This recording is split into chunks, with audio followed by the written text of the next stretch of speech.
Eh bien, bonjour à toutes et à tous. Je vous propose que nous débutions ce deuxième webinaire. Donc, bienvenue au deuxième webinaire du CIDER qui est consacré cette fois au CCR, le contrat de chaleur renouvelable. Nous sommes ravis de vous accueillir pour cette session qui est dédiée à un sujet essentiel pour la transition énergétique de notre territoire. Ce webinaire se déroulera en 2 temps. Tout d'abord, nous écouterons Monsieur Michel Gouget, qui est vice-président du CIDER en charge des énergies renouvelables et qui introduira en quelques mots cette séance. Puis nous écouterons Madame Camille Sitz de l'ADEME, qui nous fera une brève présentation du CCR côté ADEME. Et enfin, Monsieur Laurent Sommer, chargé d'études et d'animation en chaleur renouvelable au CIDER, nous détaillera les contours de ce dispositif et les aides allouées. Enfin, nous consacrerons une deuxième partie du webinaire aux questions-réponses afin de répondre à toutes vos interrogations. Merci de votre présence et de votre participation active. Et Monsieur Gouget, je vous laisse donc la parole. Ah, on ne vous Moi, je entend pas. suis. Ah, Ouais. c'est bon. Ça y est, c'est tout bon. C'est mieux? Allez. Eh ben, écoutez, bonjour à tous et à toutes. Merci de venir nous rejoindre sur ce deuxième webinaire du CIDER, qui est consacré, comme Marie-Laure vous l'a dit, aux énergies renouvelables et notamment plus particulièrement au fonds chaleur. Ce fonds chaleur va permettre notamment aux communes que vous appartenez de pouvoir réaliser des projets sur soit des réseaux de chaleur ou soit autre chose. Voilà, mais vous savez que le nerf de la guerre, et effectivement, il faut trouver les financements. Et je vous propose aujourd'hui, effectivement, de suivre ce webinaire pour savoir comment le CIDER peut vous accompagner dans cette compétence optionnelle, comment vous accompagner sur la création de vos chaufferies, de vos réseaux de chaleur ou de votre changement d'énergie. Voilà, et bien écoutez, bon webinaire à tous et à toutes.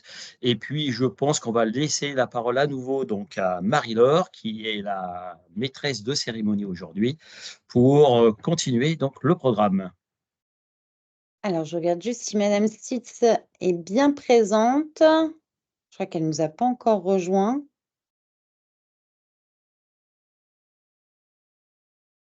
Je ne la vois pas. Non, elle est toujours pas là. On va attendre 2 petites minutes. On peut commencer la partie CIDER et... Ouais, on va commencer par la partie CIDER et puis quand Madame Sitz nous rejoindra, on on lui passera laissera la parole. à la partie ADEME. Alors Laurent, on te laisse la parole. Oui, donc bonjour à tous et à toutes. Laurent Sommer, chargé d'études et d'animation en chaleur renouvelable au CIDER. Je pense qu'on peut du coup au niveau des slides passer à la partie CIDER et le CIDER et la chaleur renouvelable.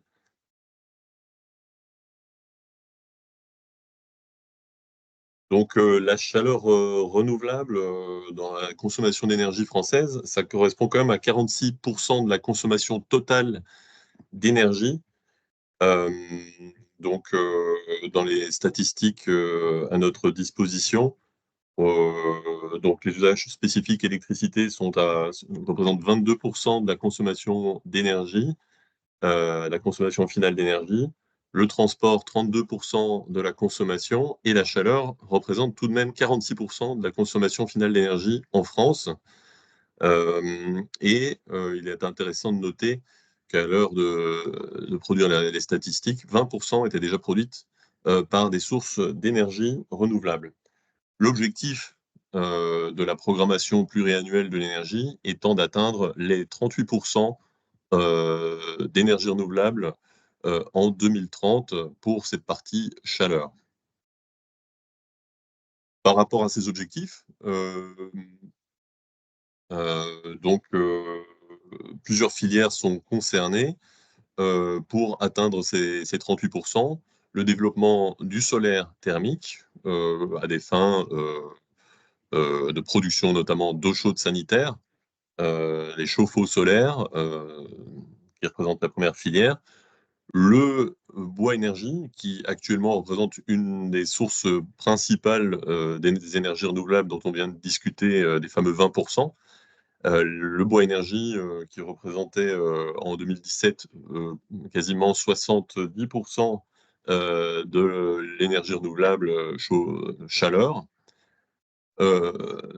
Une filière qui va être amenée à beaucoup se développer, c'est tout ce qui est géothermie. Alors, on pense, au niveau géothermie, on pense notamment au captage de chaleur dans le sol et également le captage de chaleur dans les nappes phréatiques.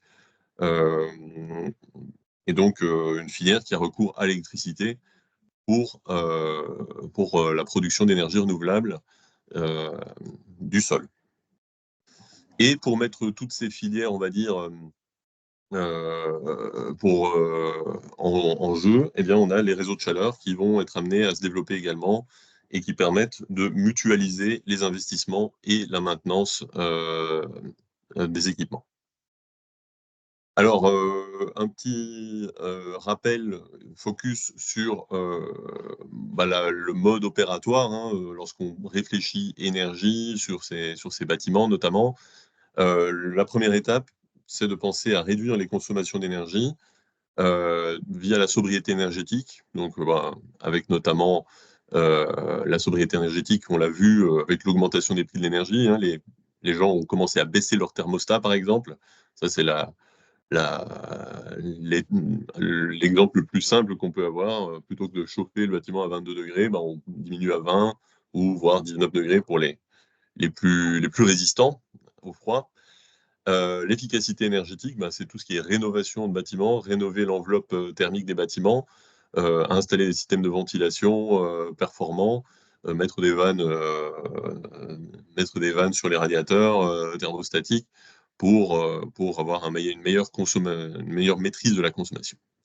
Deuxième étape, c'est de penser à la mutualisation, c'est-à-dire penser à se raccorder à un réseau de chaleur, si on a un réseau de chaleur qui passe à proximité, ou participer à un projet de création de réseau de chaleur qui permet de mutualiser les équipements. On va y venir dans un instant avec la présentation de la régie du SIDER. Voilà. Juste un petit détail, Laurent, si vous avez des questions à nous poser, n'hésitez pas à utiliser donc le chat qui est intégré donc à ce webinaire. Et puis, je pense que Marie-Laure nous interpellera pour nous poser après vos questions, pour nous rendre compte de vos questions, auxquelles on pourra vous répondre. Voilà. Et donc, pour finir ce diagramme Enerchoix, l'optimisation et la priorisation.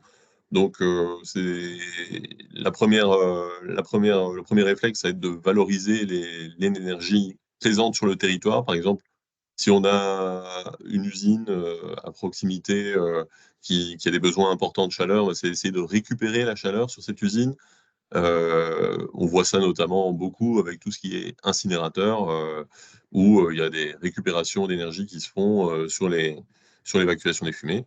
Deuxième possibilité, l'énergie non délocalisable telle que la géothermie ou le solaire thermique, qu'on peut aller puiser dans le sol ou au niveau du soleil. Et troisièmement, on arrive à tout ce qui est biomasse, c'est-à-dire l'énergie délocalisable, donc qui permet du coup d'avoir également une production d'énergie renouvelable. Voilà. Alors, on en arrive à la présentation de la régie SIDER Chaleur. Le SIDER entreprend déjà depuis pas mal d'années la mutualisation d'équipements de production d'énergie renouvelable. Le SIDER exploite 13 réseaux de chaleur actuellement sur le département. 2 réseaux sont en cours de réalisation et 3 réseaux de chaleur sont en étude d'avant-projet. La puissance cumulée est 3,2 MW de chaufferie bois, avec 90 sites desservis en 2024 et 1630 tonnes équivalent CO2 économisées, soit l'équivalent de 1215 voitures. Donc vous avez sur la carte la localisation de nos projets. Et on en arrive maintenant au sujet de notre webinaire. On va rentrer tout doucement dans le vif du sujet avec le contrat de chaleur renouvelable, qui est un instrument proposé par l'ADEME pour permettre d'accéder aux subventions du fonds chaleur pour des petits projets entre guillemets. Donc c'est un contrat qui est activé depuis 2022, depuis la mi-2022 sur la partie du département qui est représentée en bleu sur la carte que vous voyez. Les autres parties du département étant couvertes par la communauté de communes du Mont du Lyonnais et la communauté de communes de l'Ouest rhodanien. Les bénéficiaires, ce sont des bénéficiaires publics et privés hors particulier, donc communes, intercommunalités, entreprises, agriculteurs, artisans, commerçants, promoteurs, copropriétés, bailleurs sociaux et associations. Donc le contrat permet d'avoir des subventions sur la partie conseil, faisabilité, sur la partie investissement, et donc c'est ce que nous allons voir du coup dans les slides suivants. Donc première subvention accessible, donc on peut passer le slide. Première subvention accessible, c'est la subvention d'aide à la décision qui s'adresse à toutes les filières, donc, et qui permet du coup d'aller vers le diagnostic et la faisabilité et de réaliser également tout ce qui est études préalables au déploiement d'un projet. Donc, les études préalables en géothermie notamment, ça consistera à faire un forage test pour réaliser un test de réponse thermique qui permet de connaître qu'est-ce qu'on peut tirer du sol à l'endroit où on se trouve, à l'endroit du projet. Si on travaille plus sur un projet d'exploitation de géothermie sur nappe, on pourra réaliser un test de pompage pour évaluer le débit disponible pour la géothermie. Donc, cette aide à la décision permet de couvrir 50 à 70% du montant de la prestation, et donc ce qui est un coup de pouce non négligeable pour la réalisation des projets. Les conditions d'éligibilité, c'est la qualification RGE du professionnel et pour certaines opérations, le respect d'un référentiel validé par l'ADEME. On peut passer à la fiche suivante. Deuxième fiche, on passe là sur la partie investissement avec les investissements pour des chaufferies bois. Donc quand on parle bois, on parle aussi bien bois plaquettes, les plaquettes de bois qui sont issues du broyage des résidus de bois qu'on obtient sur les chantiers. Il y a aussi le bois granulé, donc les fameux pellets, qu'on peut aussi mettre en œuvre lorsque on a des projets avec des contraintes d'espace importantes. Si par exemple on veut installer une chaudière bois dans une cave, il vaut mieux aller vers le granulé plutôt que vers la plaquette. La plaquette occupe beaucoup plus de place. Donc pour ce type d'investissement, on dispose d'une aide forfaitaire qui est calculée sur la production de chaleur sortie chaudière bois. Et vous avez ces fameux forfaits qui sont représentés dans le tableau qui est affiché avec la gamme en mégawattheure. Donc la plupart des projets vont être entre 0 et 600 mégawattheures de production de chaleur. En chauffage collectif, on sera sur 21 € du mégawattheure d'énergie renouvelable sortie chaudière sur 20 ans. Et pour tout ce qui est forfait industrie, on est sur 12 € du mégawattheure ENR sortie chaudière sur 20 ans.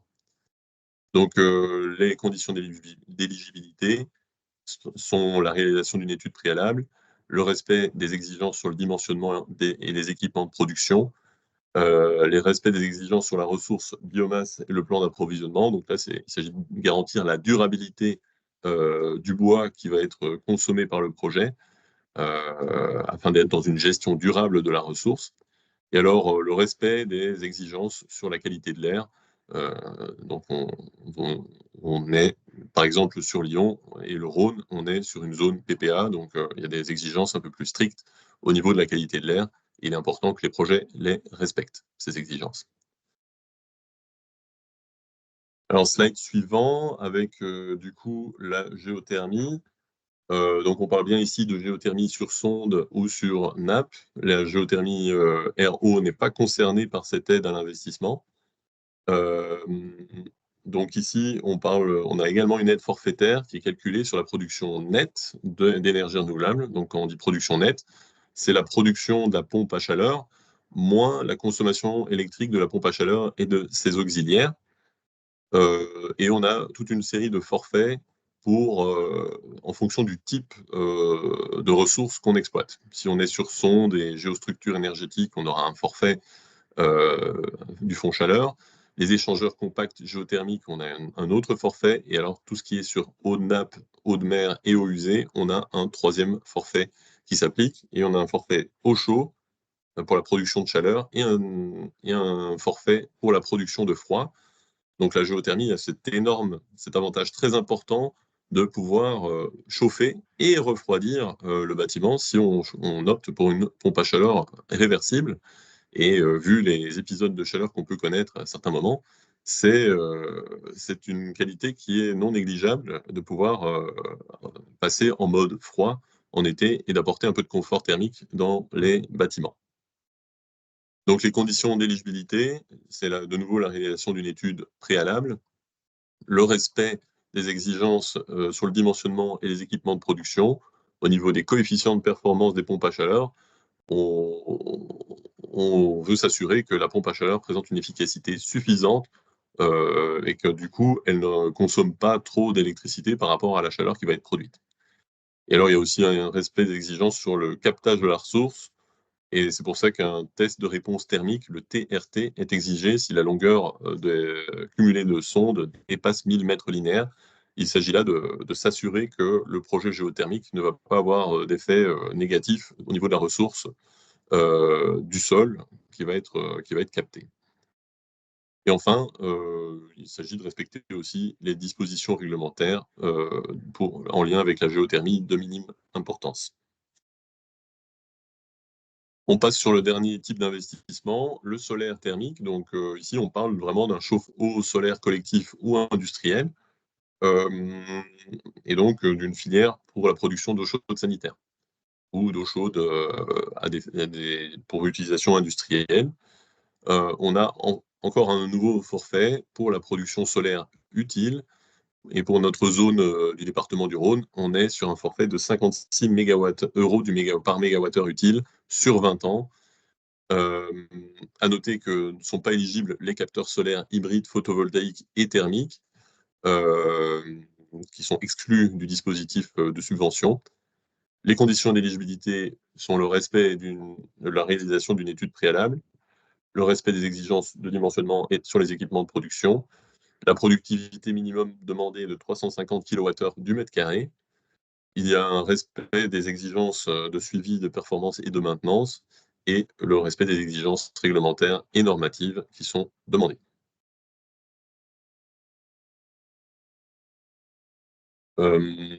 Voilà, dernière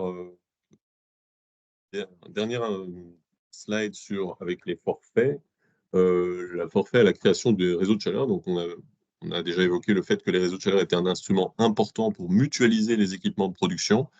Et l'ADEME prévoit du coup une aide pour la mise en place des tuyaux isolés qui permettent de relier les différents bâtiments qui vont consommer la production d'énergie. Donc, vous avez dans le tableau l'aide forfaitaire par mètre linéaire de réseau en fonction du diamètre nominal du réseau qui est mis en place.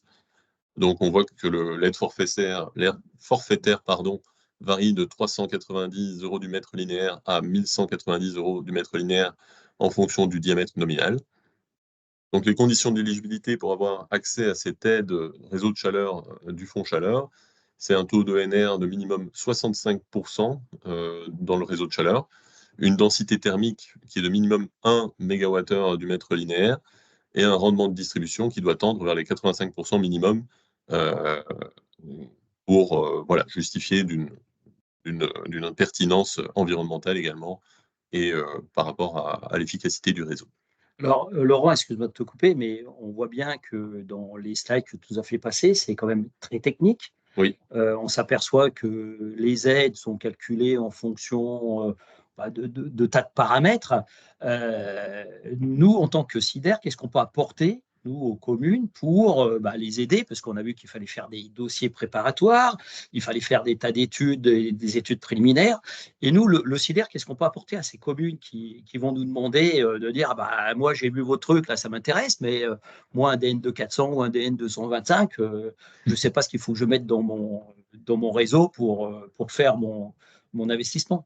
Est-ce que tu peux répondre à ça? Comment on peut que doivent faire à peu près les communes qui sont intéressées ou qui semblent intéressées pour faire ça? La question vient pile au bon moment, puisqu'on arrivait aux étapes clés d'un projet. Euh, donc voilà, on va expliquer les étapes et l'aide du SIDER pour passer toutes ces étapes. Donc un point très important, c'est que lorsqu'on fait une demande de subvention, les dossiers doivent être soumis, déposés aussi auprès du SIDER avant la sélection d'une entreprise pour la réalisation de l'installation. Il faut justifier du caractère incitatif de la subvention. Euh, en- Alors, autre chose, comme on est sur on est sur une option, en fin de compte, des compétences du SIDER, est-ce qu'il faut que les communes, dès le début de leur projet, demandent l'adhésion donc à cette option? C'est pas obligatoire du tout. L'accompagnement au contrat de chaleur renouvelable c'est un accompagnement qui est disponible pour toutes les collectivités, toutes les entreprises du département, du périmètre SIDER qu'on a vu tout à l'heure. Donc il n'y a pas d'obligation de transférer de compétences ou quoi que ce soit par rapport à ça. Par contre, du coup, un point quand même important, c'est que il y a pas mal, comme vous l'avez précisé, il y a pas mal de vérifications à faire sur les dossiers. Et on va insister sur ce point, c'est très recommandé de prendre contact avec le SIDER au plus tôt de la réflexion pour déjà discuter des orientations techniques du projet, et présenter par exemple le travail des bureaux d'études pour voir si on est dans les clous ou s'il y a un petit dérapage au niveau de certains chiffres qui mériteraient d'être examinés pendant la phase étude et en amont des travaux. Puisque quand on arrive assez tard, quand le SIDER est impliqué assez tard dans le projet, on observe par exemple des dimensionnements un peu excessif dans un sens ou dans l'autre, c'est souvent un peu tard pour ensuite aller corriger l'appel d'offres qui est déjà publié dans certains cas. Donc, prenez contact avec nous au plus tôt pour présenter le projet, discuter des orientations techniques. On est disponible au niveau de la régie chaleur et des chargés de projet contrat de chaleur renouvelable. Donc, avant d'engager les travaux, avant d'engager l'entreprise, adresser la demande de subvention au SIDER. Donc, les dossiers sont disponibles sur www.sider.fr. Vous remplissez un formulaire de demande d'aide à la décision, demande de subvention pour l'aide à la décision ou l'investissement. Et une fois que le dossier est complet, nous accusons réception de la demande par mail, attestant de la bonne réception de la demande, et les travaux peuvent être engagés et démarrés à ce moment-là. Une fois la demande validée par le SIDER et l'ADEME,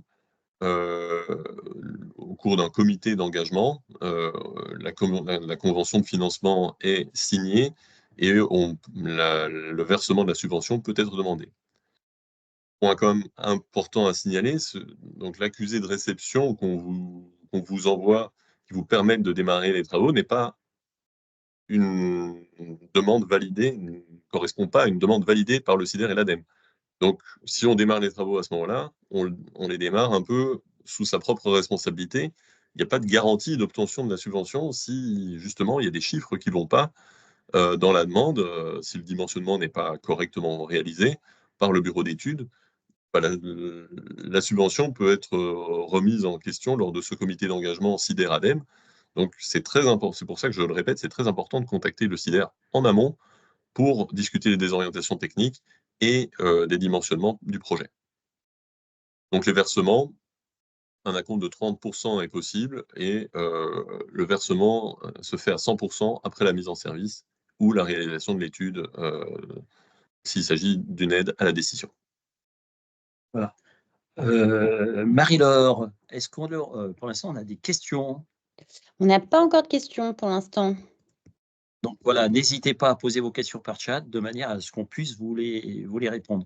Mais si j'ai bien compris, donc très important, on a un projet, que ce soit donc du réseau de chaleur, que ce soit du bois énergie, que ce soit de la géothermie. Donc c'est contacter les services du SIDER pour qu'on puisse faire une étude donc préalable. Voilà, afin de vérifier si votre projet sera éligible donc aux aides du CCR. Voilà, Tout à c'est fait, bien ça. tout à fait. Combien ça prend de temps, par exemple, une commune qui a un projet avant que le projet se réalise jusqu'à la fin? Je dirais que ça dépend de la complexité du projet. Si c'est une installation individuelle pour un bâtiment, on parle d'un pas de temps de 6 mois, par exemple. S'il s'agit d'un réseau de chaleur, on est parti plus, à un horizon d'1 an, 1 an et demi. OK. Donc c'est effectivement, c'est des projets, à long terme qui se prévoient et qui, voilà et qui Qui s'anticipe. s'étudient, qui Mmh. s'anticipent. OK. Est-ce qu'on a retrouvé, Oui, notre madame représentante de Stitz, l'ADEME? ouais, madame Stitz est arrivée, donc on va l'inviter à nous faire sa présentation. Bonjour, Oui, soyez bonjour, la vous m'entendez? bienvenue sur notre, Merci. webinaire. Bah, écoutez, on a beaucoup parlé de l'ADEME pour l'instant, mais je crois que vous allez nous apporter donc, quelques précisions? Oui, tout à fait. Bon, tout d'abord, je m'excuse pour ce petit retard dû à voilà, un problème informatique, mais ça a l'air d'être tout bon. Donc je vais vous présenter, les dispositifs de l'ADEME. Alors on va, s'écarter aussi un petit peu du contrat de chaleur renouvelable et proposer, l'offre globale de l'ADEME aux collectivités.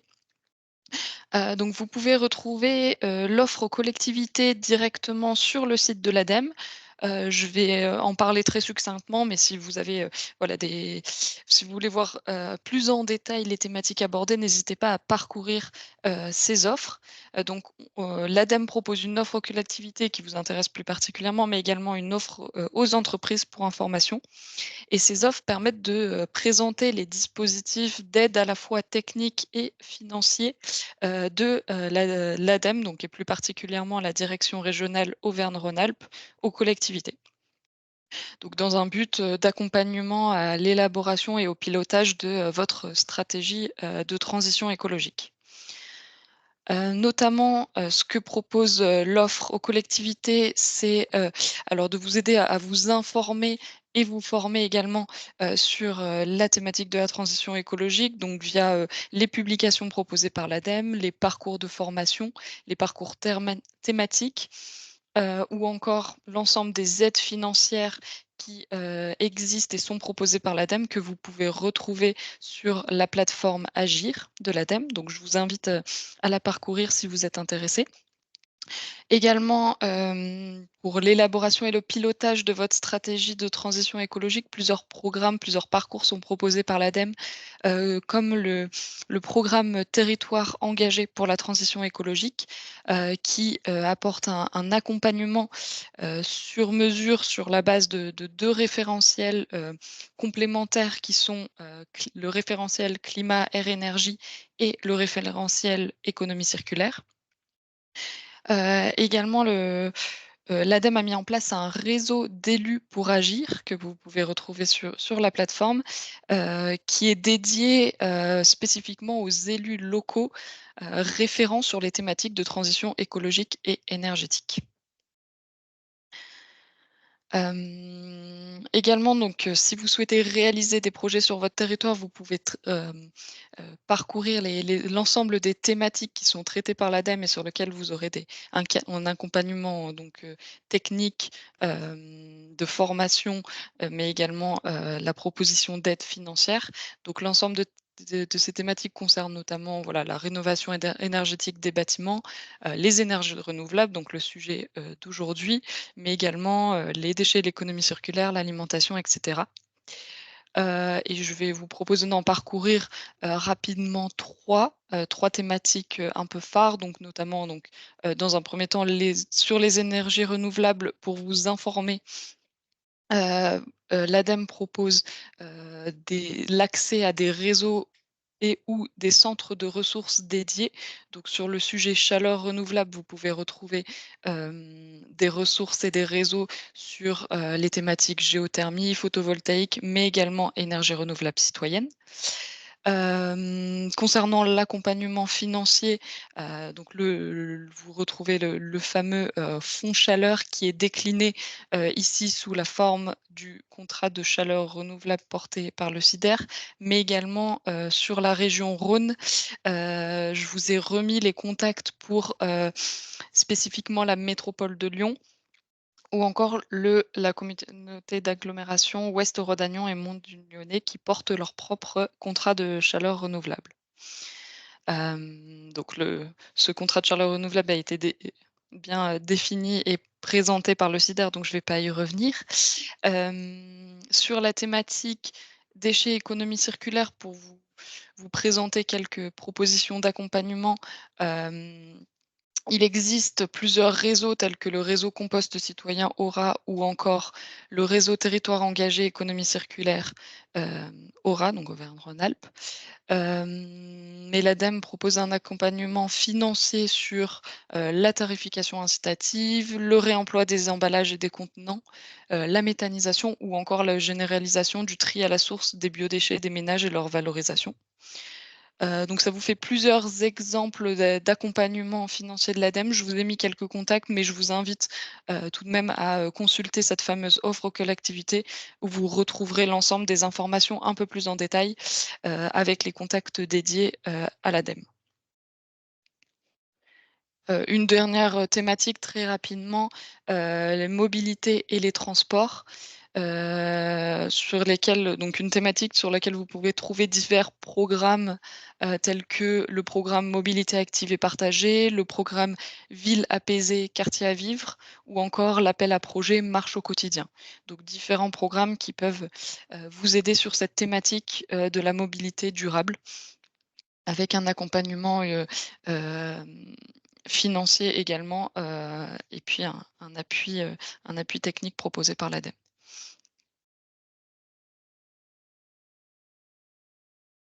Et puis pour revenir sur notre sujet du jour de contrat de chaleur renouvelable, pour vous présenter un peu le dispositif, tel que l'ADEME l'a créé. L'objectif de ce fameux contrat de chaleur renouvelable, c'est bien de massifier les énergies renouvelables à l'échelle des territoires, et puis permettre de structurer, les filières locales de chaleur renouvelable sur l'ensemble, des énergies, solaires, géothermiques, ou encore biomasse.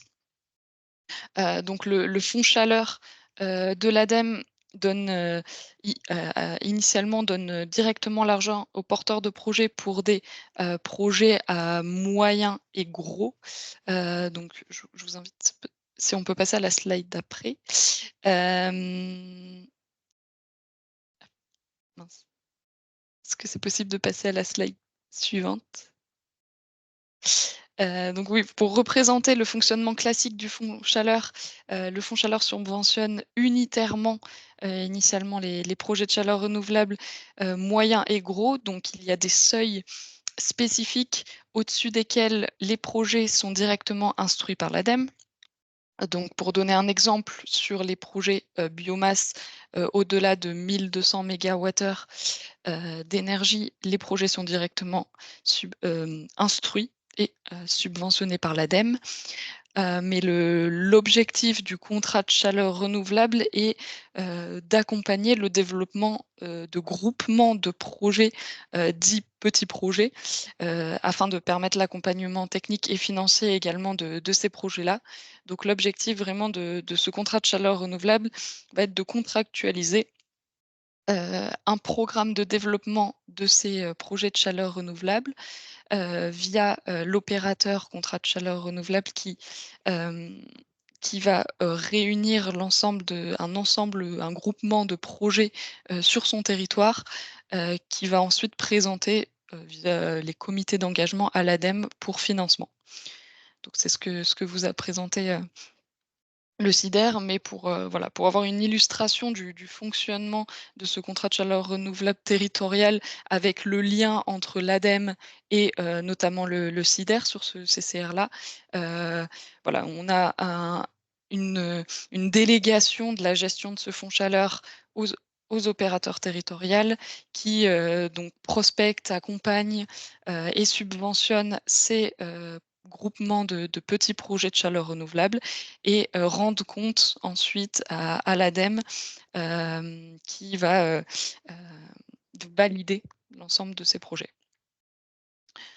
Donc voilà, tout ça dans le but de structurer les filières locales d'énergie renouvelable et de permettre également aux collectivités de monter en compétences, sur cette thématique-là et de pouvoir, voilà, gérer, localement, ces projets afin de développer, et massifier, les énergies renouvelables sur les territoires.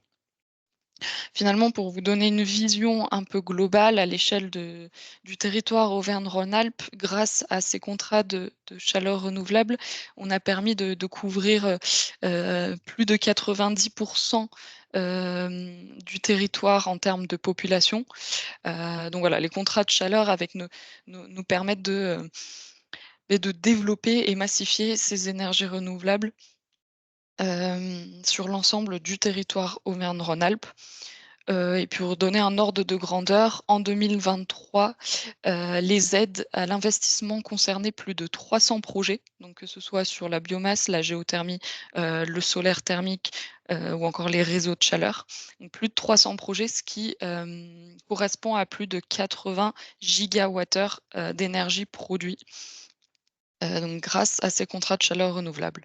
Donc d'où l'importance et l'intérêt, du développement de ces contrats de chaleur renouvelable, pour l'ADEME et pour les territoires. Voilà, je ne sais pas si vous avez des questions, c'est très rapide. Je vous invite bien sûr à parcourir notre offre et à contacter notre référent territorial Sylvain Avril, donc sylvain.avril@adem.fr si vous avez des questions sur votre territoire. C'est votre référent local ADEME qui pourra répondre à l'ensemble de vos questions, que ce soit sur les sujets énergétiques, mais également économie circulaire, mobilité, etc. Merci beaucoup. Pour l'instant, nous n'avons pas de questions sur le chat. N'hésitez pas à vous manifester si vous avez des questions. Écoute, Marie-Laure, ça veut dire qu'on a été pas si mauvais que ça, alors c'est que tout le monde a bien compris Ça veut dire que l'enjeu vous avez et été l'importance de extrêmement l'enjeu, précis les uns les autres et je vous en remercie. et notamment notre partenariat avec l'ADEME. Hein. Vous avez compris que nous, SIDER, on était un peu facilitateurs de projets. Et je crois que de faire le relais entre les communes et l'ADEME, bon, ça apporte que des avantages. Remplir des dossiers, c'est pas si évident que ça. Bon, le SIDER, lui, s'en occupe, monte les pré-projets, valide les chiffres et peut ainsi faire débuter des opérations qui, sans l'aide de l'ADEME, ne seraient pas possibles. Il faut reconnaître que le coût d'un réseau de chaleur ou d'une chaufferie bois, c'est quand même relativement élevé. Et si on n'avait pas ces aides, je pense qu'on n'en ferait aucun. Hein, je ne sais pas ce que tu en penses, Laurent, mais c'est compliqué quand même. On a une première question. On nous demande pour les études sur la géothermie, le SIDER peut-il nous conseiller des bureaux d'études? Pas de souci. Donc on a pas mal de bureaux d'études qui nous sollicitent via les collectivités, via les mairies, et on peut renvoyer les collectivités vers ces bureaux d'études. Pas de problème pour transférer une liste. Donc pour les demandes, n'hésitez pas à utiliser l'adresse ccr@sider.fr pour vos demandes, et on vous répond très rapidement. Alors, pour une question pratique, hein, les diaporamas qui vous ont été présentés vous seront envoyés. On va les renvoyer à toute notre liste d'adresses. Et puis également, si j'ai bien compris, il y a un enregistrement du webinaire qui est en train de se faire en même temps. Exactement. Et pour tous ceux qui n'auront pas tout à fait ou qui auront encore des questions ou des imprécisions, eh ben, ils pourront regarder à nouveau ce webinaire pour s'en informer.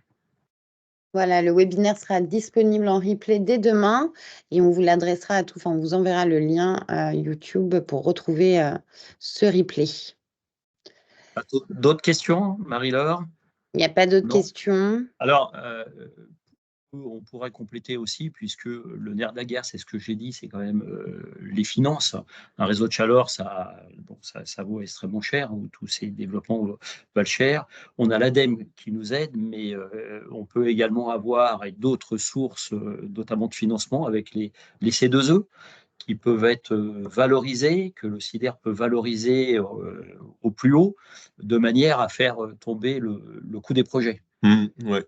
Donc pour les raccordements au réseau de chaleur notamment, les aides C2E peuvent être un instrument complémentaire au fonds chaleur pour baisser le seuil de l'investissement et activer cet investissement. Alors, sachant que toutes les sources de chaleur que l'on change ne sont pas prises en compte, vont être prises en compte, c'est plutôt le changement des chaudières fuel, chaudières gaz. Mais par contre, si vous avez des radiateurs électriques, n'y comptez pas trop, vous n'aurez pas de C2E. Et je dis malheureusement, puisque effectivement, ça a pu être également le choix de passer d'un chauffage électrique à un chauffage, je dirais, plus vertueux, avec du bois énergie et puis des radiateurs à eau. Voilà. Tout à fait. Voilà. J'attire aussi l'intention pour tous les communes qui veulent se lancer, notamment dans les réseaux de chaleur. Il faut penser également dans l'investissement, et ça, c'est pas pris en compte ça sera pas pris en compte par le CIDER, puisque nous, on s'arrête au réseau, c'est-à-dire on s'arrête à la chaufferie, sans réseau, jusqu'à la sous-station, la partie primaire, le secondaire étant à la charge de la mairie, et la mairie ou la commune a peut-être des investissements importants. Je prends l'exemple, vous aviez des radiateurs électriques, le réseau de chaleur, il ne fera pas grand-chose, on ne mettra pas de l'eau chaude dans les radiateurs électriques, donc ça veut dire qu'il faut quand même envisager le remplacement de toute l'installation par un moyen de chauffage compatible avec le réseau de chaleur, et ça peut aussi avoir un coût. Voilà. On peut aussi demander d'autres aides. Il y a peut-être le fonds vert qui peut aider peut-être ces projets. On peut avoir un peu de DSIL, peut-être en complément de l'État. Enfin, on peut avoir comme ça des subventions. Bon, sachant que malheureusement, la région, on n'a plus d'aide pour l'instant. Ça reviendra peut-être un jour. Mais effectivement, il faut penser qu'il y a l'ADEME, c'est très bien, le fonds chaleur, c'est très bien, mais il faut trouver d'autres subventions pour que le projet puisse être, entre parenthèses, rentable et avoir un coût d'exploitation, je dirais, compatible au moins avec un fonctionnement avec soit du gaz ou soit du fioul, comme c'était auparavant. Laurent, tu as autre chose à rajouter? Rien à ajouter de mon côté.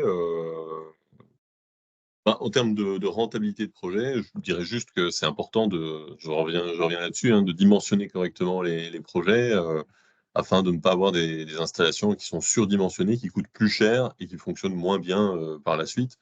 On voit parfois passer des dossiers qui sont dans ce cas de figure et voilà, c'est dans l'intérêt de personne, d'où l'intérêt sauf peut-être parfois des installateurs. Donc c'est important de bien regarder les chiffres et de bien caler tout ça. Donc n'hésitez pas à nous contacter, on regardera ça ensemble. Voilà. Et nous, on n'hésitera pas également à vous répondre et de voir la pertinence du projet. Et comme nous, on n'est pas une entreprise, on sera capable de vous dire, écoutez, monsieur le maire, peut-être là, faudra peut-être mieux pas y aller, parce que même si vous avez des aides, vous n'arriverez pas à vous en sortir du point de vue fonctionnement. Vous allez avoir des charges financières qui seront très importantes. Et voilà, ça risque de faire des mécontentements au niveau de votre commune. Je terminerai quand même, en tout cas, j'ajouterai juste une chose, c'est que tout ce qui est réseau de chaleur, c'est important d'y penser avant de refaire un cœur de village, par exemple. Si on prévoit de refaire les enrobés de sa commune, c'est important de penser réseau de chaleur avant d'y aller, parce qu'une fois qu'on a rénové toutes les routes, on n'a pas spécialement envie, je pense que vous êtes d'accord avec moi, on n'a pas envie de repasser avec des tranchées partout. Je suis tout à fait d'accord avec toi, Laurent, puisque moi j'étais dans une commune où on a fait un réseau de chaleur et c'est vrai que c'est des travaux importants de génie civil. Et lorsqu'on est obligé de bloquer une rue pendant un mois et c'est la seule rue, la seule voie de circulation du village, c'est vrai que ça peut poser des problèmes un peu à tout le monde, notamment aux commerçants et aux transports et notamment aux poids lourds. Voilà. Mais bon, on s'en est sorti puisque travaille avec des entreprises et notamment des bureaux d'études qui facilitent le dialogue, notamment entre le CIDER et les entreprises et puis les particuliers ou les commerçants. Voilà, ce qui est très bien comme ça. Attends, d'autres questions? Nous n'avons pas d'autres questions. Non, pas d'autres questions. Eh bien, je vous remercie. Merci à nos 3 intervenants. Ce fut extrêmement clair. Je vous invite, si vous avez une dernière interrogation, une demande, à adresser votre message à ccr@cider.fr. Et je répète, le replay du webinaire sera disponible dès demain. Nous vous adresserons par email le lien du replay. Voilà, merci à toutes et à tous. Merci pour votre présence et votre participation. Et puis, bon appétit! Bonne journée à tous. Merci, au Allez, à revoir. très bientôt. Bonne journée. Merci, au revoir.